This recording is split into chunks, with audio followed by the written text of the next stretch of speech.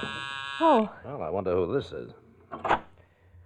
Yes? Is this the Clayton residence? Yes, that's right. Well, I'm looking for a Mr. Lenny Clayton.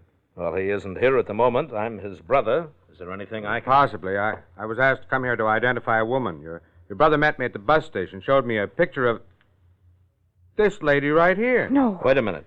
Who are you? My name's Fletcher. Amos Fletcher. Fletcher. Just a minute, Ardith. Let me go. Not till I get to the bottom of this.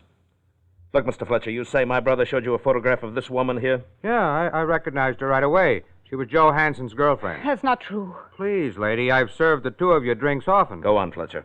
Well, when I told your brother this lady was Hansen's girlfriend, he thanked me and told me he'd bring me $1,000 this afternoon. We made an appointment in town for 4 o'clock.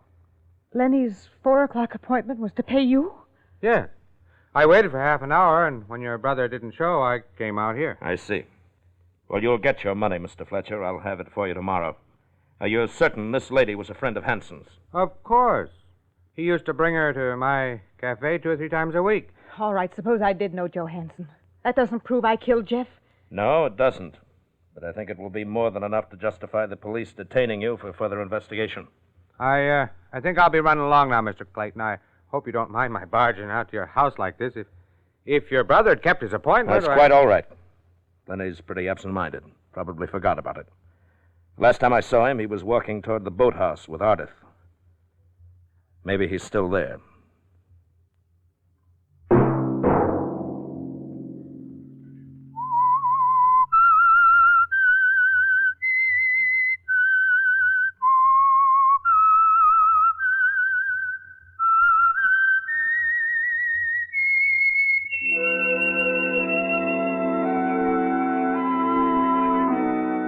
Let that whistle be your signal for the Signal Oil program, The Whistler, each Sunday night at this same time.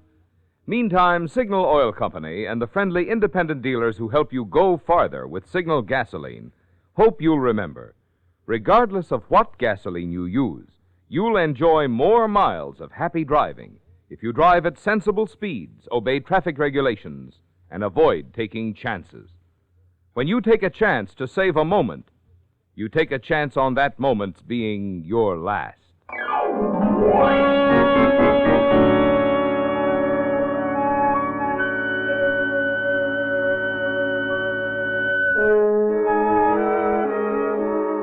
Featured in tonight's story were Bill Foreman, Joe Gilbert, Bill Conrad, Ted Osborne, D.J. Thompson, and Gray Stafford. The Whistler was produced and directed by George W. Allen, with story by Steve Hampton, music by WILBURHATCH, and was transmitted to our troops overseas by the Armed Forces Radio Service. The Whistler is entirely fictional, and all characters portrayed on The Whistler are also fictional. Any similarity of names or resemblance to persons living or dead is purely coincidental. Remember to tune in at the same time next Sunday when the Signal Oil Company will bring you another strange story by The Whistler. Marvin Miller speaking for the Signal Oil Company. Stay tuned now for our Miss Brooks starring Eve Arden, which follows immediately over most of these stations. This is CBS, the Columbia Broadcasting System.